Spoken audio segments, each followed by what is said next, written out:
Hi friends, ನಮಸ್ಕಾರ. ಮತ್ತೊಮ್ಮೆ ತಮಗೆಲ್ಲ ಪೂಯಾಸ್ ಕಿಚನ್ಗೆ ಸ್ವಾಗತ. ಇವತ್ತು ನಾವು ಸಂಕ್ರಾಂತಿಗೆ ವಿಶೇಷವಾಗಿ ಮಾಡುವಂಥ ಸಿಹಿ ಪೊಂಗಲ್ನ ಮಾಡೋದು ಹೇಗೆ ಅಂತ ನೋಡೋಣ. ಈ ಸಿಹಿ ಪೊಂಗಲ್ನ ನಾನು ಸಕ್ಕರೆ ಬಳಸಿ ಮಾಡ್ತಾಯಿದ್ದೀನಿ. ಹಾಗೆ ಇದು ತುಂಬಾ ರುಚಿಕರವಾಗಿರುತ್ತೆ. ಹಾಗೆ ಸಂಕ್ರಾಂತಿಗಂತೂ ತುಂಬಾ ವಿಶೇಷವಾದ ಅಡುಗೆ. ಹಾಗಿದ್ರೆ ಮಾಡೋದು ಹೇಗೆ ಅಂತ ನೋಡೋಣ ಬನ್ನಿ. ಇದಕ್ಕೆ ನಾನು ಮೊದಲಿಗೆ 1 ಕಪ್ಪಷ್ಟು ಅಕ್ಕಿ ತೊಗೊಂಡಿದ್ದೀನಿ. ಹಾಗೆ ಅರ್ಧ ಕಪ್ಪಷ್ಟು ಹೆಸರುಬೇಳೆ ತೊಗೊಂಡಿದ್ದೀನಿ.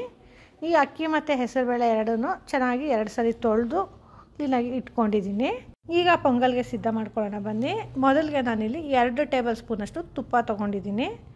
ಈ ತುಪ್ಪ ಬಿಸಿ ಆದ ನಂತರ ಇದಕ್ಕೆ ನಾನು 1 ಸ್ಪೂನಷ್ಟು ಗೋಡಂಬಿ ಹಾಕ್ಕೊಂಡಿದ್ದೀನಿ. ಇಲ್ಲಿ ಗೋಡಂಬಿ ಮತ್ತು ದ್ರಾಕ್ಷಿ ನಮ್ಮ ಇಷ್ಟ ಬರೋಷ್ಟು ಹಾಕ್ಕೋಬೋದು.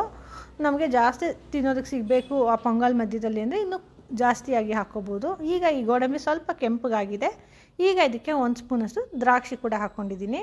ಈ ದ್ರಾಕ್ಷಿ ಗೋಡಂಬಿ ಎರಡು ಗೋಲ್ಡನ್ ಬ್ರೌನ್ ಆಗೋರುತ್ತೆ ಚೆನ್ನಾಗಿ ಫ್ರೈ ಮಾಡ್ಕೋಬೇಕು.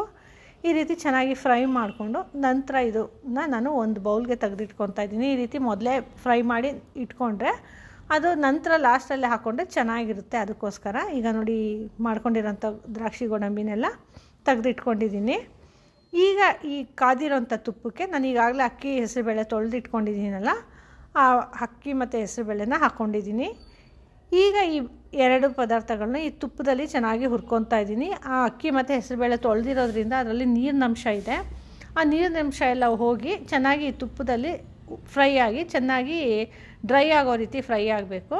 ಹಾಗೆ ಇದು ತಳದಲ್ಲಿ ತುಪ್ಪ ಬಿಡೋ ರೀತಿ ಫ್ರೈ ಮಾಡ್ಕೋಬೇಕು. ಮತ್ತು ಹಸಿ ವಾಸನೆ ಹೋಗುತ್ತೆ ಅಕ್ಕಿ ಮತ್ತು ಹೆಸರುಬೇಳೆದು ಈ ರೀತಿ ಫ್ರೈ ಮಾಡ್ಕೊಳ್ಳೋದ್ರಿಂದ. ಮತ್ತು ತುಪ್ಪದಲ್ಲಿ ಹುರಿದಿರೋದ್ರಿಂದ ಒಳ್ಳೆ ಘಮ ಬರುತ್ತೆ.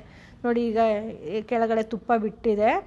ಹಾಗೆ ಚೆನ್ನಾಗಿ ಗರಿ ಗರಿಯಾಗಿ ಹುರ್ಕೊಂಡಿದ್ದಾಗಿದೆ. ಈಗ ಇದಕ್ಕೆ ನಾನು ಸುಮಾರು ಒಂದು 6 ಗ್ಲಾಸಷ್ಟು ನೀರು ಹಾಕ್ಕೊಳ್ತಾ ಇದ್ದೀನಿ.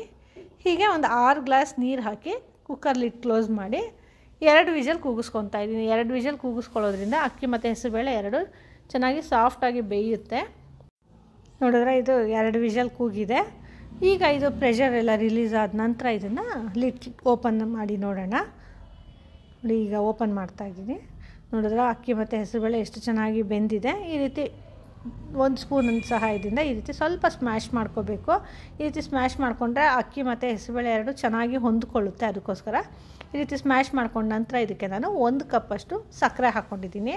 ಇಲ್ಲಿ ಅಕ್ಕಿನ ಯಾವ ಅಳತೆಯಲ್ಲಿ ತೊಗೊಂಡಿದ್ದೀನೋ ಅದೇ ಅಳತೆಯಲ್ಲಿ ಸಕ್ಕರೆ ಹಾಕ್ಕೊಂಡಿದ್ದೀನಿ. ಈ ಅಳತೆಯಲ್ಲಿ ಸಕ್ಕರೆ ಹಾಕ್ಕೊಂಡ್ರೆ ಸ್ವೀಟ್ನೆಸ್ಸು ಮೈಲ್ಡಾಗಿರುತ್ತೆ. ಸ್ವಲ್ಪ ಜಾಸ್ತಿ ಸ್ವೀಟ್ನೆಸ್ ಬೇಕು ಅನ್ನೋದಾದರೆ ಇನ್ನು ಸ್ವಲ್ಪ ಜಾಸ್ತಿ ಸಕ್ಕರೆ ಹಾಕ್ಕೋಬೋದು. ಹಾಗೆ ಇಲ್ಲೊಂದು 3/4 ಕಪ್ಪಷ್ಟು ಒಣಕೊಬ್ಬರಿ ತುರಿನ ಹಾಕ್ಕೊಂಡಿದ್ದೀನಿ. ಈ ಎಲ್ಲ ಪದಾರ್ಥಗಳನ್ನು ಚೆನ್ನಾಗಿ ಮಿಕ್ಸ್ ಮಾಡಿಕೊಂಡು ನಂತರ ಇದಕ್ಕೆ ಸ್ವಲ್ಪ ಏಲಕ್ಕಿ ಹಾಕ್ಕೊಂಡು ಅದನ್ನ ಕೂಡ ಚೆನ್ನಾಗಿ ಮಿಕ್ಸ್ ಮಾಡ್ಕೊತಾ ಇದ್ದೀನಿ. ಹೀಗೆ ಎಲ್ಲ ಮಿಕ್ಸ್ ಮಾಡಿಬಿಟ್ಟು ನಂತರ ಇದಕ್ಕೆ 1 ಕಪ್ಪಷ್ಟು ಕೆನೆಭರಿತವಾದ ಹಾಲು ಹಾಕ್ಕೊಂಡಿದ್ದೀನಿ. ಇಲ್ಲಿ ಕೆನೆಭರಿತವಾದ ಹಾಲು ಹಾಕ್ಕೊಂಡಷ್ಟು ಈ ಟೇಸ್ಟ್ ಎನ್ಹ್ಯಾನ್ಸ್ ಆಗುತ್ತೆ ಪೊಂಗಲ್ದು. ಹಾಗೆ ಇಲ್ಲಿ ಇನ್ನೂ ಟೇಸ್ಟ್ ಜಾಸ್ತಿ ಎನ್ಹ್ಯಾನ್ಸ್ ಆಗಬೇಕು ಅನ್ನೋದಾದರೆ ಕಂಡೆನ್ಸ್ಡ್ ಮಿಲ್ಕ್ ಕೂಡ ಹಾಕ್ಕೋಬೋದು, ತುಂಬಾ ಚೆನ್ನಾಗಿರುತ್ತೆ. ಈಗ ಈ ಎಲ್ಲ ಪದಾರ್ಥಗಳು ಚೆನ್ನಾಗಿ ಮಿಕ್ಸ್ ಮಾಡಿ ಇದು ಕುದಿಯೋದಕ್ಕೆ ಸ್ಟಾರ್ಟ್ ಆಗಿದೆ. ಈಗ ನಾನು ಮೊದಲೇ ಹುರಿದಿಟ್ಕೊಂಡಿರೋಂಥ ದ್ರಾಕ್ಷಿ ಗೋಡಂಬಿನ ಹಾಕ್ಕೊಂಡು ಮಿಕ್ಸ್ ಮಾಡ್ಕೊತಾ ಇದ್ದೀನಿ. ಇದನ್ನ ಮಿಕ್ಸ್ ಮಾಡಿ 1 ಕುದಿ ಬರೋ ತನಕ ಕುದಿಸ್ಕೊಂಡ್ರೆ ರುಚಿಕರವಾದಂಥ ಸಿಹಿ ಪೊಂಗಲ್ಲು ತಿನ್ನೋದಕ್ಕೆ ಸಿದ್ಧ ಆಗಿದೆ. ನೋಡಿದ್ರೆ ನೋಡೋಕ್ಕೂ ಅಷ್ಟೇ ಎಷ್ಟು ಚೆನ್ನಾಗಿ ಕಾಣ್ತಾ ಇದೆ.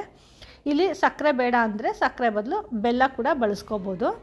ಈಗ ನೋಡಿ ರುಚಿಕರವಾದಂಥ ಸಕ್ಕರೆ ಪೊಂಗಲ್ನ ನಾನು ಸರ್ವ್ ಮಾಡ್ತಾಯಿದ್ದೀನಿ. ನೋಡಿ ಎಷ್ಟು ರಿಚ್ಚಾಗಿ ಹಾಗೆ ಕಲರ್ಫುಲ್ಲಾಗಿ ಕಾಣ್ತಿದೆ. ಹಾಗೆ ಇದು ಸ್ವಲ್ಪ ಕಲರ್ಫುಲ್ಲಾಗಿ ಬೇಕು ಅಂದರೆ ಸ್ವಲ್ಪ ಕೇಸರಿ ಬಣ್ಣ ಕೂಡ ಹಾಕ್ಕೋಬೋದು. ನೋಡಿ ಈಗ ಈ ಬಿಸಿ ಪೊಂಗಲ್ ಮೇಲೆ ಈ ರೀತಿ ತುಪ್ಪ ಹಾಕಿ ಸರ್ವ್ ಮಾಡಿದ್ರಂತೂ ತುಂಬಾ ಚೆನ್ನಾಗಿರುತ್ತೆ. ರುಚಿಕರವಾದಂಥ ಸಕ್ಕರೆ ಪೊಂಗಲ್ ಈ ಸಂಕ್ರಾಂತಿ ಹಬ್ಬಕ್ಕೆ ಸಿದ್ಧ ಆಗಿದೆ. ಈ ರೆಸಿಪಿ ನಿಮಗೆ ಇಷ್ಟ ಆಯಿತಾ? ಹಾಗಿದ್ರೆ ನೀವು ಟ್ರೈ ಮಾಡಿ ಹೇಗೆ ಬಂತು ಅಂತ ನಮಗೆ ಫೀಡ್ಬ್ಯಾಕ್ ಕೊಡಿ. ಹಾಗೆ ಇಂಥ ಇನ್ನೂ ಹೆಚ್ಚು ವೀಡಿಯೋಸ್ಗಳಿಗಾಗಿ ನಮ್ಮ ಪೂಯಾಸ್ ಕಿಚನ್ನ ಲೈಕ್ ಮಾಡಿ, ಶೇರ್ ಮಾಡಿ, ಹಾಗೆ ಸಬ್ಸ್ಕ್ರೈಬ್ ಮಾಡಿ. ಧನ್ಯವಾದಗಳು.